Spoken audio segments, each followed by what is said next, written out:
Hi my dear student, welcome you again in my YouTube channel magnetic tutorial. जैसा कि आप screen पे देख पा रहे हैं कि टिश्यू चैप्टर स्टार्ट होने वाला है, तो जो कि बहुत ही इंटरेस्टिंग चैप्टर है। तो आप जैसा कि सेल चैप्टर को पूरा कंप्लीट कर चुके हैं इस चैनल पे, जो कि शायद 5 या 6 पार्ट में मैंने कंप्लीट करके पूरा वेल डिफाइन करके एक एक लाइन को एक्सप्लेन करके बताया, क्योंकि एनसीईआरटी को ही आपको मेनली कवर करना है। ठीक है, तो टिश्यू चैप्टर को भी आपको ऐसे ही कवर करना होगा, और इसके साथ साथ डेली आपका एक केमिस्ट्री का भी सेकेंड पार्ट का is matter around us pure, इसका भी वीडियो मैं डेली अपलोड किया करूंगा। तो दोनों चीज़ को आपको कवर करते हुए चलना है। सो स्टूडेंट, बिना डिस्कशन किए हम लोग क्या करते हैं, यहाँ से टिश्यू चैप्टर को स्टार्ट करते हैं। तो पहला पॉइंट यहाँ पे आपका आता है टिश्यू। जैसा कि सेल का डिस्कवरी किया गया, सेल कहाँ से आया, तो ये सब चीज़ यहाँ पे टिश्यू में भी बात होगी। तो बात होने की क्या बात है, आपको तो पता है पहले से, इस चैनल पे जो बच्चे पढ़ रहे हैं उनको सब चीज़ पहले ही बताया गया। क्या बताया गया है कि जो आपका सेल है, सेल जो है, तो ग्रुप ऑफ सेल मिलकर क्या बनता है स्टूडेंट, टिश्यू। और यही टिश्यू की आज हम लोग चर्चा करने वाले हैं। जब टिश्यू फिर ग्रुप में आएगा तो फिर आपको बताया गया था टिश्यू सिस्टम, फिर टिश्यू सिस्टम से बताया गया था स्टूडेंट आपका ऑर्गेन, फिर ऑर्गेन से क्या बताया गया था आपका ऑर्गेन सिस्टम। आपको याद होगा क्या बताया गया था स्टूडेंट, ऑर्गेन सिस्टम। ठीक है, और फिर इस ऑर्गेन सिस्टम से आपका ऑर्गेनिज्म बोलो या फिर बॉडी बोलो, ये बताया गया था। इतना तो पता है सबको, ठीक है, और ये सही भी है। तो हम लोग ने सेल चैप्टर को कंप्लीट कर लिया। अब हम लोग पढ़ने वाले हैं स्टूडेंट क्या, टिश्यू चैप्टर। तो टिश्यू चैप्टर को भी हम लोग यहाँ से क्या करेंगे, देखेंगे। ठीक है, तो यहाँ तक आई थिंक आपको सब क्लियर होगा, कोई प्रॉब्लम नहीं होना चाहिए। तो हम लोग पहले जानेंगे कि आखिर ये टिश्यू जो है, नाम यहाँ पे है, ये नाम किसने दिया। तो टिश्यू जो नाम है स्टूडेंट, वो था आपका जेवियर, मैं यहाँ पे लिख देता हूँ, जेवियर बाइचेट। जेवियर बाइचेट के द्वारा 1801 में दिया गया। इसको भी आप ध्यान में रखें। जैसा कि आपने रॉबर्ट हुक के बारे में पढ़ा था कि सेल की खोज की गई थी, वैसे ही जेवियर बाइचेट ने ही टिश्यू के बारे में बताया था। ठीक है, ये चीज़ आपको ध्यान में रखना होगा। और आपको बता दें, जैसा कि आपने वहाँ पे साइटोलॉजी पढ़ा था, सेल की स्टडी, तो इस चीज़ का भी स्टडी होता है। क्या होता है, इसके स्टडी को स्टूडेंट बोलते हैं हिस्टोलॉजी। याद रखिएगा सभी पॉइंट्स को, इसको बोलते हैं हिस्टोलॉजी। तो अब बिना डिस्कशन किए हम लोग बढ़ते हैं आगे, फटाफट अपने पॉइंट्स को पढ़ के, क्योंकि आज हम लोग सिर्फ कवर करेंगे फर्स्ट पेज, और ये फर्स्ट पेज भी बहुत इंपॉर्टेंट है। इसीलिए आपको क्या करना है, पूरा पार्ट आज का भी कवर करना है। From the last chapter we recall all living organisms are made of cell। जितने भी लिविंग ऑर्गेनिज्म है वो स्टूडेंट क्या है, सभी सेल के बने हुए होते हैं। मैंने लास्ट चैप्टर में आपको पढ़ाया था और आपने पढ़ा भी था। ठीक है, यहाँ तक तो बात समझ में आ रही है। बट यहाँ पे फिर आगे बढ़ते हैं अगर, तो लिखा हुआ है in unicellular organism a single cell perform all the basic function. For example amoeba, a single cells carry out movement, intake of food, gases exchange and excretion. क्या बात आ रही है यहाँ पे, बात ये है कि हम लोगों ने दो पार्ट में पढ़ा था। क्या पढ़ा था स्टूडेंट, यूनिसेलुलर। यूनिसेलुलर आपको याद आ रहा है, यूनिसेलुलर। और एक पार्ट पढ़ा था हम लोगों ने मल्टी सेलुलर। सभी चीज़ के बारे में आपको चर्चा कर दिया गया है, बट यहाँ पे मैं रिकैप लेना चाहता हूँ। यूनि का मतलब मैंने क्या बताया था, सिंगल। और आपका सेल से, तो सेल यहाँ पे सेलुलर लिखा हुआ है, तो सिंगल सेल वाले को बोलते हैं यूनिसेलुलर ऑर्गेनिज्म। और यहाँ पे बोलते हैं student more than one cell, sorry यहाँ पे THAN होगा, मोर देन वन सेल। इसको बोलते हैं ऐसे ऑर्गेनिज्म में जहाँ पे मोर देन वन सेल हो, उसको मल्टी सेलुलर ऑर्गेनिज्म बोलते हैं। तो यहाँ पे लिखा हुआ है कि जो यूनिसेलुलर वाले होते हैं उसमें सिंगल सेल ही परफॉर्म करता है सभी बेसिक फंक्शन को। मतलब कि जैसे अगर बात करें आप, मान लो कि अमीबा की चर्चा करते हैं, ठीक है, ऐसे तो बहुत सारा है आपका, क्लामाइडोमोनास भी है, ठीक है, क्लामाइडोमोनास भी है, यूग्लेना भी है, आपको सभी पता है। ठीक है स्टूडेंट, यूग्लेना। और आपका पारामेशियम भी है, पारामेशियम भी है, ऐसे बहुत सारे हैं। ठीक है, तो अगर अमीबा की चर्चा करते हैं तो अमीबा के बारे में भी मैंने बताया था, आपको याद होगा, आई थिंक याद तो होगा ही। अगर नहीं याद होगा तो जाके वीडियो जल्दी देख लो। ठीक है, कि कोई चीज़ भी छूटना नहीं चाहिए, अगर छूटता है तो फिर वो आपकी प्रॉब्लम है। आपको वीडियो देखना चाहिए, चाहे वो आप कहीं से देखो, मेरे चैनल पे देखो या फिर कहीं से देखो, लेकिन देखना चाहिए। ये आपका हो गया अमीबा स्टूडेंट। ठीक है, तो अमीबा में मैंने बताया था कि ये आपका जो दो लेग्स टाइप का स्ट्रक्चर चारों तरफ से दिख रहा है, इसको बोलता है सीडोपोडिया। Pseudopodia podia. और सीडोपोडिया का मतलब भी बताया था कि सीडो का मतलब होता है फॉल्स और पोडिया मतलब होता है लेग्स, ये भी बताया था। तो यहाँ पर चर्चा हो रही है कि अमीबा के बारे में कि अमीबा में जो भी फंक्शन होते हैं सिंगल सेल ही होता है, क्योंकि ये सिंगल सेल का बना हुआ है, ये यूनिसेलुलर का एग्जाम्पल है, इसमें सिंगल सेल ही पाए जाएंगे। और वहीं सिंगल सेल जितने भी बेसिक फंक्शन होते हैं इस अमीबा में वो सभी को कराते हैं, जैसे कि आपका बोले तो रिस्पायरेशन, बोले तो न्यूट्रिशन, बोले तो न्यूट्रिशन के अंदर आते हैं बहुत सारा चीज़ें, डाइजेशन है, एसिमिलेशन है, इजेशन है, एक्सक्रेशन है, बहुत सारा चीज़ है स्टूडेंट, बात समझ में आ रही है, बहुत सारा चीज़ है। तो ये सभी चीज़ को फंक्शन को काम कराने वाला किसका काम है? सिंगल सेल का। क्यों सिंगल सेल का? क्योंकि जो आपका अमीबा है ये सिंगल सेल से बना हुआ, मतलब कि यहाँ पे वही सिंगल सेल रिस्पॉन्सिबल है इन सभी बेसिक फंक्शन को परफॉर्म करने के लिए। ये चीज़ आपको समझ में आ गया। बट यहाँ पे बात ये क्यों लिखा है अब आपको समझ में आएगा। देखिए यहाँ पे तो हम लोग बढ़ते हैं नेक्स्ट पॉइंट की तरफ। तो नेक्स्ट पॉइंट अगर स्टूडेंट यहाँ से देखेंगे आप, आपको दिखेगा but in multi cellular organism there is a million of cell. वहाँ पे क्या होता है मल्टी सेलुलर में? मिलियन ऑफ सेल, क्योंकि आपको पता है एक सेल से ज़्यादा हुआ वो मल्टी सेलुलर में आ जाता है। Most of the cells are specialised to carry out specific function. अब देखिए यहाँ पे बात आती है कि यहाँ पे लगभग सेल को स्पेशलाइज किया जाता है, मतलब स्पेशल बनाया जाता है to carry a special function. मतलब कि कोई यहाँ पे सेल है, बहुत सारा सेल मिलके टिश्यू बनता है, ठीक है। तो सेल यहाँ पे है, मान लेते हैं मल्टी सेलुलर की बात करते हैं, तो यहाँ पे क्या होगा, इनको एक फंक्शन दिया जाएगा, कोई एक प्रॉपर फंक्शन, जैसे कि रिस्पायरेशन, कि चलो तुमको रिस्पायरेशन करना है, तो रिस्पायरेशन के लिए फिर सिर्फ उसको बनाया गया उस सेल को। फिर दूसरा कोई सेल है उसको बनाया गया है कि तुमको बॉडी में एक्सक्रेशन कराना है, फिर दूसरा कोई है उसको इजेशन, फिर ऐसे ही जितने भी प्रोसेस सभी का फिक्स है कि इनको ये कराना है, इनको वो कराना है, ठीक है। तो इस तरह क्या फायदा होता है, आपका बेटर इफिशिएंसी हो पाएगा, ठीक है। अगर आगे चर्चा करते हैं, each specialise function is taken up by a different group of cell. अब देखिए बात यहाँ पे आ गई, उस वक्त से हम लोगों ने पढ़ा सेल के बारे में, तो बहुत बच्चे को समझ में आ रहा होगा कि एक सेल काम करता होगा एक फंक्शन। अगर स्टूडेंट वैसे देखा जाए तो मिलियंस ऑफ सेल होते हैं, तो मिलियंस ऑफ फंक्शन तो एक बार में कैरी करेगा नहीं मेरा बॉडी, ठीक है, या आपका बॉडी या हमारा बॉडी। तो बॉडी जो फंक्शन जो कैरी करता है, जो मोस्ट इंपॉर्टेंट फंक्शन होते हैं वो 5-6 ही जो फंक्शन होते हैं जो डेली हम लोग के बॉडी में एक्टिविटी में काम आते हैं, वर्क होते रहते हैं, ठीक है। जैसे कि डाइजेशन होता है, न्यूट्रिशन होता है, रिस्पायरेशन होता है, ये सभी चीज़ कंटिन्यूअस होता रहेगा, ठीक है। तो यहाँ पे क्या होता है, ये सभी स्पेशल फंक्शन जो होते हैं हम लोग के बॉडी में, ये डिफरेंट ग्रुप ऑफ सेल, मान लेते हैं ये एक ग्रुप ऑफ सेल ए लिख दिए, फिर एक ग्रुप ऑफ सेल जिसका नाम यहाँ पे क्या रखे, बी रख दिया, मतलब ये सेल है और ये सेल से बना ये टिश्यू है स्टूडेंट, टी लिख देते हैं यहाँ भी टी, और इसके अंदर क्या है स्टूडेंट, सेल है, सी है, ठीक है। और ये ए और बी मैंने क्या लिखा, मतलब ग्रुप ऑफ सेल, मतलब एक डिफरेंट ग्रुप ए हो गया, डिफरेंट ग्रुप बी हो गया, फिर एक डिफरेंट ग्रुप आपका क्या हो गया स्टूडेंट, फिर आपका एक सी हो गया। मतलब डिफरेंट ग्रुप फंक्शन जो डिफरेंट ग्रुप ऑफ जो सेल है ये डिफरेंट डिफरेंट फंक्शन को करेगा और स्पेशलाइज फंक्शन को करेगा, मतलब फिक्स है इस ग्रुप ऑफ सेल को ये फंक्शन करना है, बस उतना ही और बाकी कुछ नहीं, ठीक है। Since this cells carry out only a particular function, बात समझिएगा यहाँ पे जो ये सेल्स होते हैं, सेल्स लिखा है, not a cell, single cell नहीं है, सेल्स लिखा मतलब कि टिश्यू, ठीक है। ये जो टिश्यू है जो पर्टिकुलर फंक्शन को, मतलब फिक्स फंक्शन को, मतलब कि एक फंक्शन को, पर्टिकुलर फंक्शन को कराते हैं, they do it very efficiently. यहाँ पे वर्ड समझिएगा, इफिशिएंटली का मतलब ये होता है कि बेटर आपको यहाँ पे बेटर से बेटर आपको क्या मिलेगा, आपके तरफ ही जो आपका, जैसा आप बोलते हैं एग्जाम मैंने दिया तो मैं ये सभी चीज़ को पढ़ा था तो तुम्हें बेटर इफिशिएंसी मिल पाया, अगर आप कम पढ़ते हैं तो आपको कम इफिशिएंसी मिलता है, तो वैसे ही यहाँ भी है, तो बेटर से बेटर आपका वर्क हो पाएगा बॉडी के द्वारा, जल्दी हो पाएगा, टाइम टेकिंग नहीं होगा, ये सभी चीज़ यहाँ पे देखने के लिए मिलता है, ठीक है।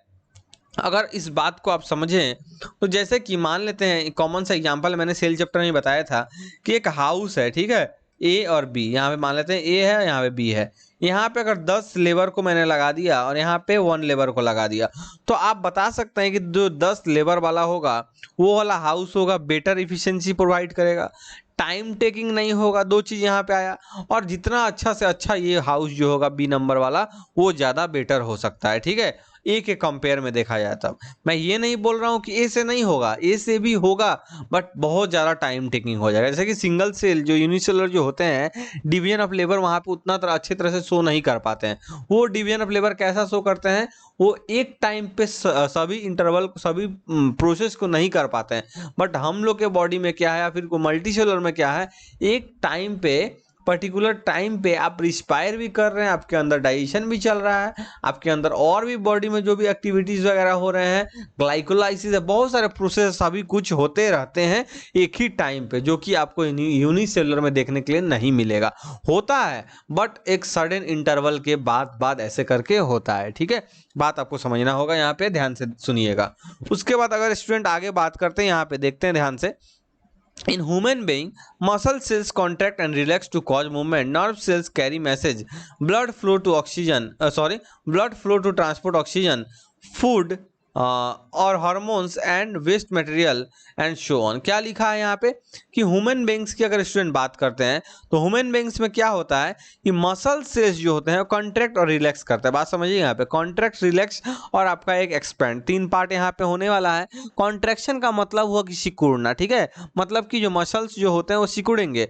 रिलैक्स का मतलब वो जो प्रॉपर पोजीशन में जैसे रहता है नॉर्मल वही हो गया। और एक्सपेंड मतलब फैलना, बट यहाँ पे मसल सेल्स की बात है तो कॉन्ट्रैक्ट और रिलैक्स करता है। ठीक है, और इसी कॉन्ट्रैक्ट और रिलैक्स के कारण क्या होता है, मूवमेंट होता है। तो ये कोई एक पर्टिकुलर टिश्यू कराता होगा, उस टिश्यू जो ये टिश्यू बनता है, मस्कुलर टिश्यू बोल सकते हैं आप, उस टिश्यू के अंदर जो सेल होगा वो मसल सेल्स होगा, तो वहीं यहाँ पे मसल सेल्स लिखा हुआ है। अगर आगे बात करते हैं नर्वस सेल की, तो नर्वस टिश्यू के अंदर आता है। तो नर्वस सेल का क्या काम है, मैसेज को कैरी करेगा। कौन सा मैसेज, आपका व्हाट्सएप आपके फेसबुक का मैसेज नहीं, ये मैसेज आपके ब्रेन तक पहुंचाएगा, वहां पे वो काम करेगा, आगे बताया जाएगा। ठीक है, कैसे क्या होता है। फिर अगर आप बात करते हैं ब्लड की, तो ब्लड भी एक टिश्यू के कैटेगरी में आता है। ब्लड क्या करता है, ऑक्सीजन को ट्रांसपोर्ट करता है और हीमोग्लोबिन के साथ बाइंड करके ले जाता है अपने साथ। ठीक है, अगर ब्लड की और भी फंक्शन की बात करें तो ब्लड में आपका फूड भी होता है, ब्लड में आपका हार्मोन्स भी सेक्रेट किया जाता है जो कि ट्रांसपोर्ट में यूज होता है, और आपका वेस्ट मटेरियल को भी ब्लड ट्रांसपोर्ट करता है। याद रखिएगा, ये सभी पॉइंट आप लोगों ने यहाँ तक देख लिया।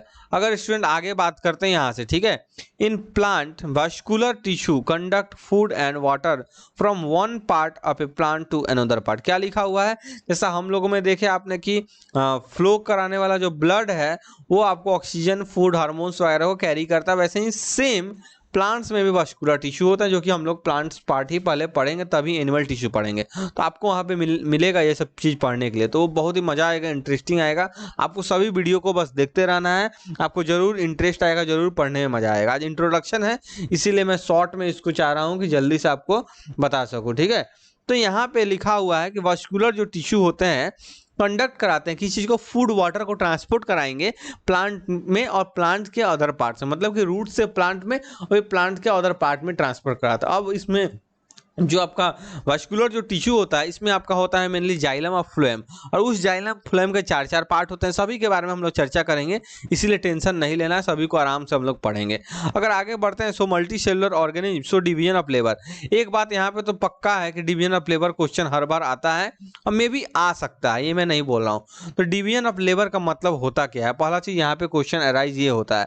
तो स्टूडेंट, डिवीजन ऑफ लेबर उस चीज को बोलते हैं जब आपके बॉडी में कुछ स्पेशल फंक्शन होते हैं कि नहीं, हरदम होते रहते हैं, तो वो सेल ऑर्गेनेल्स के द्वारा कैरिड आउट किए जाते हैं, जो कि क्लस्टर ऑफ सेल से बने हुए होते हैं। सेल ऑर्गेनेल्स जो होंगे क्लस्टर ऑफ सेल से ही मिलकर बनते हैं। ठीक है, सेल बनता है फिर उसका cell organelles, that cluster of cells are called tissue, उन्हीं को बोलते हैं हम लोग टिश्यू।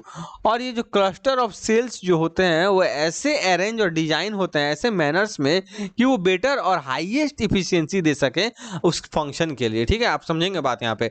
डिवीजन ऑफ लेबर मैंने आपको समझाया था, यहाँ पे आपका ए भी बोल रहे हैं, जो घर वाला जो एग्जाम्पल, हाउस वाला जो एग्जाम्पल दिया था, कहाँ चला गया, इधर ही कहीं मैं बताया था ये वाला। ठीक है, कि 10 लेबर अगर होगा तो बेटर एफिशिएंसी वो देगा, टाइम टेकिंग कम होगा, ये सभी चीज़ आपको देखने के लिए मिलेगा। और एक लेबर अगर घर बनाता है तो वहाँ पे नहीं हो पाएगा। ये सिंपल सा एग्जाम्पल है, सभी को यही एग्जाम्पल देता है ताकि स्टूडेंट इजीली वैसे समझ सके। ठीक है, कॉमन सा एक एग्जाम्पल है, तो डिवीजन ऑफ लेबर वही है। फिर आगे लिखा हुआ है, cells specialised in one function are often group together in the body. क्या लिखा हुआ है, सेल जो स्पेशलाइजिंग किए होते हैं in one function are often group together in the body, body में ग्रुप पार्ट में ही सेल होते हैं, मतलब कि टिश्यू में। टिश्यू समझ रहे हैं आप, टिश्यू ग्रुप ऑफ सेल को ही टिश्यू बोलते हैं। वही चीज को यहाँ पे दर्शाया गया है कि कोई एक फंक्शन को, पर्टिकुलर फंक्शन को हेल्ड कराने के लिए, उसको कराने के लिए उस फंक्शन को क्या होता है, ग्रुप में सेल रहते हैं, ठीक है। This means that a particular function, देखो लिखा हुआ है, इसका मतलब क्या है student, that a particular function is carried out by cluster of cell at a definite place in our body, in the body. मतलब क्लस्टर का मतलब होता है झुंड में, आप बोल सकते हैं सेल का झुंड, मतलब बहुत सारा सेल मिलकर स्टूडेंट क्या कराता है, एक पर्टिकुलर फंक्शन को कराएगा। और वो पर्टिकुलर फंक्शन के लिए जो क्लस्टर ऑफ सेल जो होते हैं, ये बॉडी में अपना एक फिक्स पोजीशन बना लेते हैं, फिक्स प्लेस, डिफिनिट का मतलब ये तो है फिक्स, ठीक है। इससे आप ध्यान में समझेंगे। यहाँ से अगर आगे बात करें स्टूडेंट, चर्चा करें, this cluster of cell is called tissue, इसी को बोलते हैं टिश्यू। बट इतना आसान नहीं है, आप ग्रुप ऑफ सेल बोल देंगे इज कॉल्ड टिश्यू तो 9th क्लास के हिसाब से शूट नहीं करेगा। आप क्या बोलेंगे, ग्रुप ऑफ सेल तो बोलना ही है, आपको बोलना है group of cell which have a specific structure, position and function. तीनों चीज, specific, structure, position and function are called tissue. And ये भी आप इसमें इंक्लूड, बहुत सारा टिश्यू का डिफिनीशन निकलता है, ये भी इंक्लूड कर सकते हैं कि they have a common origin, उनके पास कॉमन ओरिजिन भी होता है जो कि सेल से आता है, ठीक है। ये सभी चीज आप ध्यान में रखेंगे। तो अलग अलग डिफिनीशन है, आप अलग अलग तरह से लिख सकते हैं। आगे क्वेश्चन है वहां पे मैं बताऊंगा इसका डिफिनीशन आप क्या लिख सकते हैं। Is arranged and designed so as to give the highest possible efficiency of function. देखिए टिश्यू को ऐसे अरेंज और ऐसे डिजाइन किया जाता है ताकि वो बेटर से बेटर इफिशियंसी दे सके उस फंक्शन के लिए। बात समझ में आ रही है। तो यही डिवीजन ऑफ लेबर की चर्चा हो रहा है। देखिए blood, flame and muscles are the example of tissue. देखिए टिश्यू तो बहुत होते हैं, आपको लगभग 18 टाइप का टिश्यू इसमें बताया जाएगा, सभी के बारे में, या उससे ज़्यादा भी हो सकता है, सभी के बारे में पढ़ना, ठीक है। एनसीईआरटी में भी दिया हुआ लगभग 12-13, लेकिन शॉर्ट में दिया हुआ बट हम लोग उसको साइड में अच्छा से हम लोग पढ़ेंगे। आपको पता है कैसे इस एनसीईआरटी को पढ़ाया जाता है इस चैनल पे। तो ब्लड, फ्लेम, ये सब बताया जा रहा है कि एग्जाम्पल टिश्यू कैसे, तो बहुत सारा एग्जाम्पल है, जाइलम भी है, मस्कुलर टिश्यू भी है, और भी बहुत सारा टिश्यू है, तो सभी के बारे में हम लोग पढ़ेंगे, ठीक है। एनिमल का अलग टिश्यू है और प्लांट का अलग है। प्लांट में आपका मेरिस्मेटिक है, परमानेंट है, उसका पार्ट अगर देखा जाए तो बहुत सारा चीज़ है। चलिए हम लोग आराम से पढ़ते रहेंगे, क्या हड़बड़ी है इसमें, है ना। अब अगर आप बात करते हैं यहाँ से, a group of cell that are similar in structure and और work together to achieve a particular function form a tissue. क्या लिखा हुआ यहाँ पे, टिश्यू बनता है, ठीक है। तो टिश्यू यहाँ पे जो बनेगा, मतलब कि एनसीईआरटी आपको यहाँ पे एक डिफिनीशन प्रोवाइड कर रहा है। क्या लिखा हुआ है, एक group of cells that are similar in structure. याद रखिएगा इस चीज को, जो मैंने अभी बताया था आपको, जिनका स्ट्रक्चर क्या होगा, ढांचा क्या होगा, सिमिलर होगा, ठीक है। बात समझ में आ रहा है। एंड वर्क टुगेदर, वो क्या होंगे, वर्क टुगेदर होंगे, मतलब वर्क टुगेदर का मतलब कि एक साथ वर्क करेंगे to achieve a particular function form से टिश्यू। समझिएगा यहाँ पे मैं आपको बताता हूँ क्या होता है। मतलब कि जैसे कि आप पढ़ाई कर रहे हैं, ठीक है, आप पढ़ाई कर रहे, 2 दोस्त या 4 दोस्त मिलके आप पढ़ाई कर रहे हैं, तैयारी कर रहे हैं एग्जाम का। तो चारों मिलके आपका टारगेट क्या है, एग्जाम में फर्स्ट आना, एग्जाम में अच्छा स्कोर करना, यही आपका टारगेट है। मतलब कि आपका पर्टिकुलर फंक्शन आपको फिक्स कर दिया गया, ठीक है। और चारों मिलके आप बेनिफिट ले रहे हैं और इजीली वैसे एग्जाम को क्रैक भी कर रहे हैं, अच्छे नंबर। तो वही चीज यहाँ पे है, ग्रुप ऑफ सेल है, तो यहाँ पे आप ग्रुप ऑफ स्टूडेंट बनाएंगे, ठीक है। Group of cell similar in structure, जिनका स्ट्रक्चर सिमिलर होगा, ओरिजिन भी सिमिलर होगा, इसलिए क्योंकि सेल से ही बने होंगे। एंड वर्क टुगेदर, एक साथ ही वर्क करेंगे, जैसे आप लोग एक साथ ही पढ़ेंगे, ठीक है, ग्रुप स्टडी आप लोग करते हैं to achieve a particular function, मतलब कि एक फंक्शन को अचीव करने के लिए, तो इसी को हम लोग बोलते हैं टिश्यू। बात समझ में आ रहा है, कोई दिक्कत, यहाँ तक कोई दिक्कत नहीं होना चाहिए। जो भी आपको प्रॉब्लम होगा आप कमेंट सेक्शन में कर सकते हैं, क्योंकि आपको टाइम देके पूरा अच्छे से ये सभी चीज को बताया जा रहा है, ठीक है। तो अभी तक तो हम लोगों ने यहाँ तक पढ़ लिया।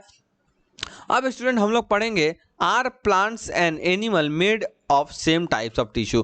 क्या प्लांट्स और animal same type of tissue से बने हुए होते हैं? अगर ऐसा नहीं होता, मतलब सेम अगर नहीं होता, तो क्या एनसीईआरटी कभी ये क्वेश्चन आपसे करता? कभी नहीं करता। मतलब कि अलग अलग है तभी किया है, तो अलग अलग तो एकदम है, तभी हम शुरू में ही बताएं कि प्लांट और एनिमल टिश्यू पढ़ना है।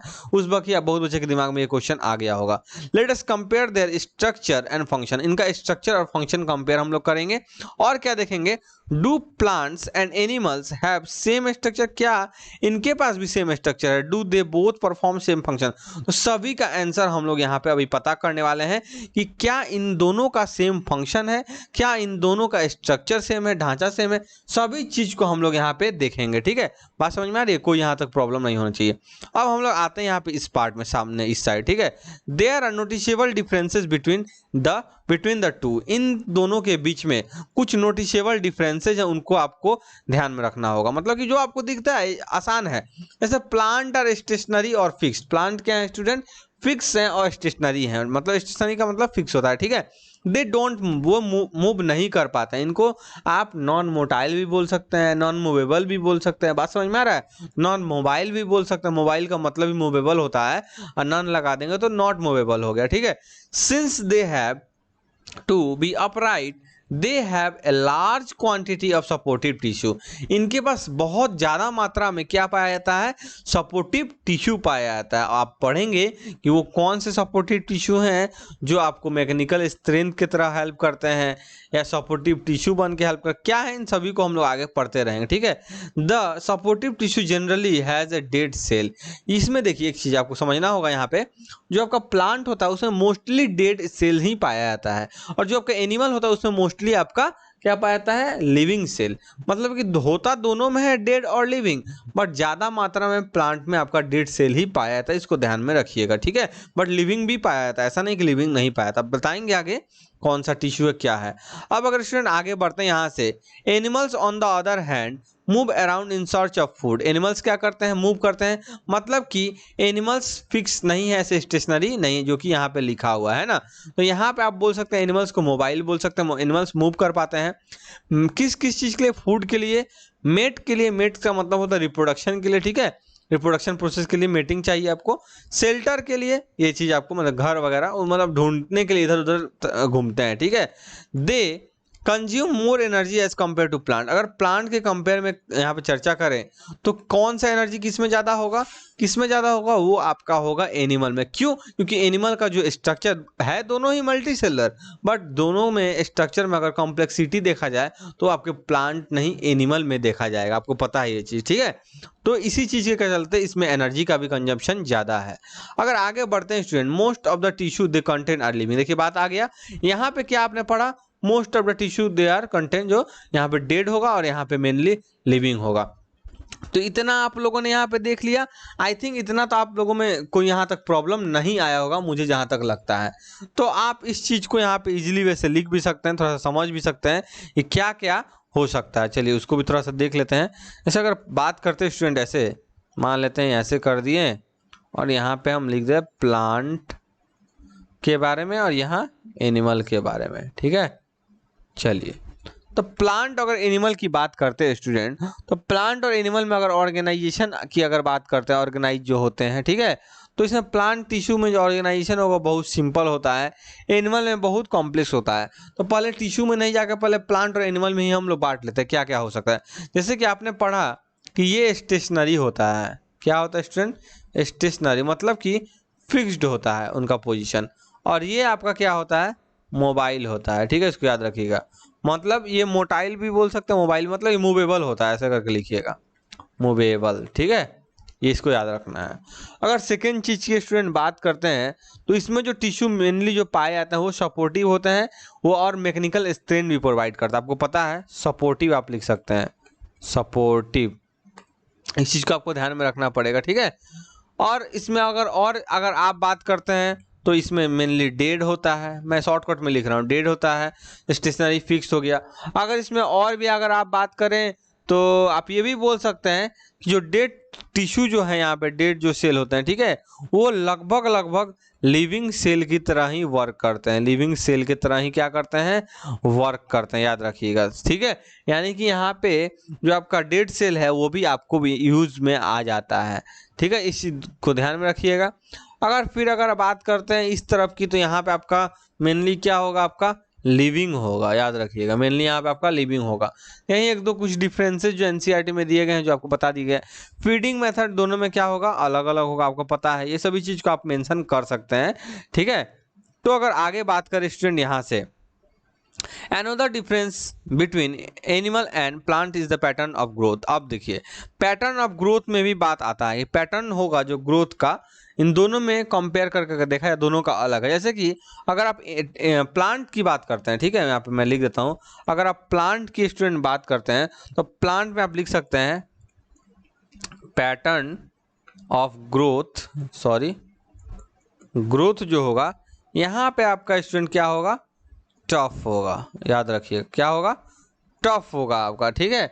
एनिमल के कंपेयर में उतना भी ज़्यादा टफ नहीं, मतलब कि एनिमल के कंपेयर में अगर आप बताएं तो यहाँ पे प्लांट का जो ग्रोथ होगा ये टफ होगा। तो ये आपने देखा यहाँ पे, और यहाँ एनसीईआरटी में भी लिखा हुआ है, ठीक है। चलिए पॉइंट पे आते हैं, आगे यहाँ पे, तो यहाँ पे लिखा है फिर आगे, the growth in plant is limited to certain region while this is not show in animal. Plant में क्या होता है, कुछ सर्टेन रीजन तक ही ग्रोथ होता है, जो कि आपको एनिमल में देखने के लिए नहीं मिलेगा। यहाँ पे कोई ग्रोथ का यहाँ पे वैसा कुछ फिक्स नहीं है कि इतना ही लिमिट होगा, ठीक है। There are some tissue in plant that divide throughout their life, पूरे लाइफ टाइम डिवाइड करेगा, जो कि आपको प्लांट में पाया जाएगा। This tissue are localise in certain region, और ये भी आपके कुछ रीजन्स में ही क्या होंगे, लोकलाइज होंगे। ऐसा नहीं कि पूरे रीजन्स में ही लोकलाइज होंगे, ऐसा नहीं है, ठीक है। Based on the dividing capacity of the tissue, various plant cells can be classified as growing or meristematic tissue और permanent tissue। देखिए अब आपका जब यहाँ पे चर्चा हो ही रहा है तो मैं चर्चा कर ही दूं कि जो प्लांट टिश्यू स्टूडेंट, जो आपका प्लांट टिश्यू है, तो प्लांट टिश्यू का आप बांटेंगे दो पार्ट में डिवाइडिंग के तहत, ठीक है, दो पार्ट में। तो पहला आपको जो हम लोग अभी पढ़ने वाले हैं इसके बाद, आज नहीं नेक्स्ट क्लास में, वो आपका मेरिस्टेमेटिक टिश्यू हो गया। इसको आप ग्रोइंग टिश्यू भी बोल सकते हैं, ठीक है, डिवाइडिंग टिश्यू भी बोल सकते हैं, डिवाइडिंग टिश्यू भी बोल सकते हैं, मेरिस्टेम भी बोल सकते हैं। ये सभी चीज़ एक ही है, समझ में आ रहा है। और इस तरह आप लिख दीजिए परमानेंट टिश्यू, परमानेंट टिश्यू। बात समझ में आ रहा है, कोई दिक्कत यहाँ पे? मतलब कि मेरिस्टेमेटिक के जस्ट बाद, मेरिस्टेमेटिक का मतलब होता है ग्रोइंग, ठीक है, ग्रोइंग के जस्ट बाद अगर मेरिस्टेमेटिक वहाँ पे डेवलप नहीं होता, उसके बाद मेरिस्टेमेटिक रुक जाए, मतलब परमानेंट अगर आ गया तो आप क्या समझेंगे, वहाँ पे मेरिस्टेमेटिक टिश्यू नहीं है। क्योंकि परमानेंट का मतलब क्या हुआ, ग्रोथ आके वहाँ पे रुक गया, फिक्स हो गया, ठीक है।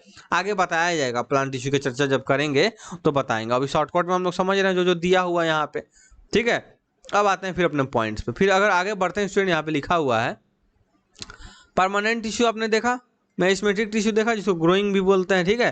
अगर आगे बढ़े, cells growth in animals is more uniform, क्या लिखा हुआ है, जो ग्रोथ का, जो आपने यहाँ पे ग्रोथ का पैटर्न का, वही चीज़ यहाँ पे अगर देखते हैं ग्रोथ के बारे में, एनिमल्स में जो होता है ये मोर यूनिफॉर्म होता है, ठीक है। यहाँ पे यूनिफॉर्मली आपको देखने के लिए ग्रोथ मिलेगा। So there is no such demarcation of dividing and non dividing region in animal, इसलिए यहाँ पे कोई सीमा रेखा नहीं है। डिमार्केशन का मतलब होता है सीमा रेखा, मतलब ऐसा कुछ नहीं लिमिट है कि आपको डिवाइडिंग नॉन डिवाइडिंग रीजन यहाँ पे देखने के लिए मिलेगा। यहाँ पे डिवाइडिंग नॉन डिवाइडिंग रीजन जो होता है वो एनिमल में एब्सेंट होता है, जिसके कारण जो ग्रोथ होगा वो यूनिफॉर्म होगा। अब वही चीज़ अगर बात करें प्लांट की, तो वहाँ डिवाइडिंग रीजन आपको देखने के लिए मिलता है, और जो आपका नॉन डिवाइडिंग रीजन कौन कौन सा हो गया, परमानेंट वाला हो गया। तो बात समझ में आ रही है, ये दो पॉइंट वहाँ पे है। अगर आगे बढ़ते हैं स्टूडेंट यहाँ से, the structure organisation of organ and organ system is far more specialised and localised in complex animals than even in complex plant. क्या लिखा हुआ है, structural organisation of organ and organ system is far more specialised. यहाँ पे क्या है, जो structural organisation जो होगा आप ऑर्गन का और ऑर्गन सिस्टम, क्योंकि ऑर्गन से ही ऑर्गन सिस्टम बनता है, is far more specialised and localised in complex animal than even in complex plant. Complex तो दोनों है, क्योंकि दोनों मल्टी सेलुलर, आपको पढ़ा हुआ है पहले आप लोगों ने, बट ज़्यादा कॉम्प्लेक्स अगर बात करें तो एनिमल की बात की जाती है। तो यहाँ पे जो आपका ऑर्गन और ऑर्गन सिस्टम का जो ढांचा जो ये सब होता है, इसको ज़्यादा स्पेशलाइज करके लोकलाइज किया था, मतलब कि उनको एक स्थान दिया था, ठीक है, कॉम्प्लेक्स एनिमल में। This fundamental difference reflect the different modes of life pursued by these two major group of organization, particularly in their different feeding method। देखिए उनका फीडिंग मेथड भी स्टूडेंट डिफरेंट है। जैसे अगर प्लांट की बात करें स्टूडेंट, प्लांट की, तो आपको पता है कि प्लांट में ऑटोट्रॉफिक होता है, ऑटोट्रॉफिक मोड ऑफ न्यूट्रिशन। और अगर एनिमल की बात करें तो आपको पता है स्टूडेंट, एनिमल में हेटेरोट्रॉफिक होता है, ठीक है। आई थिंक यहाँ तक आपको तो पता होगा, पहले भी हम लोगों ने इस चीज को चर्चा किया है, ठीक है। अगर आगे बढ़ते हैं यहाँ से, फिर also there are differently adapted for a sedentary existence as on one hand plants and active locomotion on the other animals contributing to difference in organ system design। क्या लिखा हुआ है यहाँ पर समझेंगे ध्यान से कि लोकोमोशन के हिसाब से अगर देखा जाए तो प्लांट और एनिमल आप क्या समझेंगे, एक्टिव लोकोमोशन जो कि आपको एनिमल में पाया जाता है, और एक तरफ सेडेंट्री मतलब कि मतलब बोल सको तो लोकोमोशन वहाँ नहीं होता है जो कि आपका प्लांट, आपको ही पता है लोकोमोशन किस में होता है, एनिमल में होता है। Contributing to this difference in organ system, ये ऑर्गन सिस्टम को डिजाइन का यहाँ पे बताया जा रहा है कि जो किस चीज में कंट्रीब्यूट कर रहा है, डिफरेंस इन ऑर्गन सिस्टम को डिजाइन करने में, ठीक है। इस चीज को यहाँ पे समझेंगे। अगर आगे बढ़ते हैं, लास्ट थोड़ा सा बचा हुआ है, it is with reference to this complex animal and plant bodies that we will now talk about the concept of tissue in some detail। अब हम लोग complex animal and complex plant के बारे में आगे चर्चा करेंगे, और ये डिटेल में हम लोग चर्चा करने वाले हैं, जो कि आपका यहाँ पे दिया हुआ आपको पता है ये सभी चीज़ के बारे में, ठीक है। तो बाद में हम लोग नेक्स्ट क्लास में हम लोग को पढ़ना तो है ही, बट उसके पहले हम लोग क्या करेंगे, यहाँ पे जो दो क्वेश्चंस आपको दिख रहे हैं, ये दोनों क्वेश्चन आपको क्या करना है स्टूडेंट, आपको सॉल्व करके लाना है। क्यों सॉल्व करना है, क्योंकि आपको ये सभी चीज़ पढ़ा दिया गया, आपको भी पता है सभी चीज़ के बारे में, क्योंकि टिश्यू के बारे में तो मैंने शुरू में ही बताया कि टिश्यू क्या होता है। ऐसे अगर आप बात करते हैं टिश्यू की, तो मैं यहाँ पे सोच रहा हूँ कि लिख ही दूँ ताकि आपको ज़्यादा प्रॉब्लम नहीं हो, ठीक है। अगर स्टूडेंट टिश्यू को आप डिफाइन करना चाहते हैं तो ईजिली वैसे डिफाइन कर सकते हैं, जो कि आपको ऊपर ही, एक मिनट आपको दिखा ही देता हूँ, मैं लिखा था कि नहीं, ओ सॉरी नहीं लिखा था, चलो लिख देता हूँ यहाँ पर, ठीक है। टिश्यू को अगर डिफाइन करना है तो आप लिख सकते हैं groups of cells which have specific, क्या होगा स्टूडेंट, स्पेसिफिक स्ट्रक्चर लिखिए डायरेक्ट, पोजीशन, ठीक है, पोजीशन एंड फंक्शन को शॉर्टकट में लिखते हैं आर कॉल्ड टिश्यू। इन्हीं को क्या बोलते हैं स्टूडेंट, टिश्यू बोलते हैं। इस शॉर्टकट में एक छोटा सा एक डिफिनीशन है, आपको ऐसा डिफिनीशन बहुत सारा मिलेगा, आप वो सब भी आप यूज कर सकते हैं। ऐसा नहीं कि मैं ये नहीं बोल रहा हूँ कि यहीं आपको यूज करना होगा, बात समझ में आ रही है, आप वो सब भी यूज कर सकते हैं। अगर स्टूडेंट आगे बढ़ते हैं, और भी आपका ऐसे कुछ अलग से आप बना सकते हैं कि एक tissue is a group of collection of similar and specialised cell which work together to achieve a particular function. जो आप लोगों ने एनसीईआरटी में यहाँ पे मैं बताया था, ये वाला हिस्सा देखिए यहाँ पे, ये आपका जो दिया हुआ है इसको भी आप लिख सकते हैं, जो कि वहाँ बहुत अच्छा से लिखा हुआ है, मुझे तो बहुत बेहतरीन लगा। अगर हम नेक्स्ट क्वेश्चन की स्टूडेंट बात करते हैं, पहला खत्म, दूसरा लिखा what is the utility of tissue in multi cellular organism. Multi cellular organism की बात करें तो यहाँ पे तो पहला चीज आपको आएगा डिवीजन ऑफ लेबर की बात, ठीक है। डिवीजन ऑफ लेबर यहाँ पे इसलिए आएगा क्योंकि मल्टी सेलुलर ऑर्गेनिज्म में आपको देखने के लिए मिलता है ये चीज। तो आप लिख सकते हैं डिफरेंट टाइप ऑफ जो टिश्यू होते हैं वो कहाँ से आते हैं, वो ऑर्गेनाइज कैसे होते हैं, ऑर्गेन्स और ऑर्गेन सिस्टम से, ठीक है। किस चीज़ के लिए, ताकि परफॉर्म कर पाए डिफरेंट तरह के फंक्शन, ठीक है। और ये मल्टी सेलुलर में आपको एक चीज़ देखने के लिए मिलेगा डिवीजन ऑफ लेबर, और इस डिवीजन ऑफ लेबर का मतलब तो आपको पता है, डिवीजन ऑफ लेबर यहाँ पे जो शो होता है वो ये दिखाता है कि यहाँ पे हाईएस्ट इफिशियंसी और आपका ऑर्गेनाइजेशन के साथ यहाँ पे हाईएस्ट सर्वाइवल भी आप बोल सकते हैं इस चीज़ को, ठीक है। सभी चीज़ में आप बोल सकते हैं कि बेस्ट हो सकता है जब आपका अगर डिवीजन ऑफ लेबर है तब। वहीं पूछ रहा है यूटिलिटी क्या है आपके मल्टी सेलुलर ऑर्गेनिज्म में, इसका कमेंट सेक्शन में बताना है आपको आंसर इसका। तो फटाफट जाओ और पूरा वीडियो को, पिछले जो सेल चैप्टर वाला जो वीडियो है पूरा आपको देखना है, और आप देख सकते हैं कैसे करके कितना अच्छे रूप से पढ़ा है यार। अभी तो कुछ इंट्रोडक्शन था इसीलिए मैंने ज़्यादा लिखा नहीं, बट मुझे आशा है कि नेक्स्ट पार्ट जब हम लोग पढ़ना स्टार्ट करेंगे तो पहले तो चार्ट पार्ट पढ़ेंगे, चार्ट हम बनाएंगे कि आपको पढ़ना क्या क्या है, प्लांट टिश्यू, एनिमल टिश्यू, इसके अंदर क्या, उसके अंदर क्या, ऐसे करके, ठीक है। तो सभी का चर्चा हम लोग करेंगे, इसलिए आपको टेंशन नहीं लेना है। और आपको क्या करना है, वीडियो को शेयर करना है, अगर अच्छा लगता है तब आपको सब्सक्राइब भी करना है इस चैनल को, लाइक भी करना है इस वीडियो को, और शेयर करना है बहुत ज़्यादा, इसलिए क्योंकि आपके फ्रेंड्स आपके सीनियर हो सकते हैं, जूनियर को तो नहीं ये सब देना है, बट सीनियर आपका ये सब पढ़ सकता है, ठीक है। सीनियर को भी आप पढ़वा सकते हैं ये सब चीज़, उसको बोल सकता है। वो कोई मेडिकल का तैयारी वगैरह कर रहा है तो ये सब चीज़ अगर अभी से ही देखता है तो वो आसानी पड़ता है आगे चल के। तो स्टूडेंट पार्ट 2 हम लोग स्टार्ट करेंगे कल प्लांट टिश्यू से, यहाँ से याद रखिएगा, पार्ट 2 स्टार्ट करेंगे कल के चैप्टर में, ठीक है। तो आज इतना ही, आज के लिए बस इतना ही। धन्यवाद आपको पूरा वीडियो देखने के लिए। फिर आपको लेटेस्ट अपडेट पाने के लिए इस चैनल को आपको सब्सक्राइब करना पड़ेगा, तो आप जल्दी से सब्सक्राइब भी कर दीजिए और आप बेल आइकन को भी प्रेस कर दीजिए ताकि आपको लेटेस्ट अपडेट जल्दी जल्दी आप तक पहुँचे। सो स्टूडेंट, मिलते हैं फिर नेक्स्ट वीडियो में, तब तक के लिए धन्यवाद।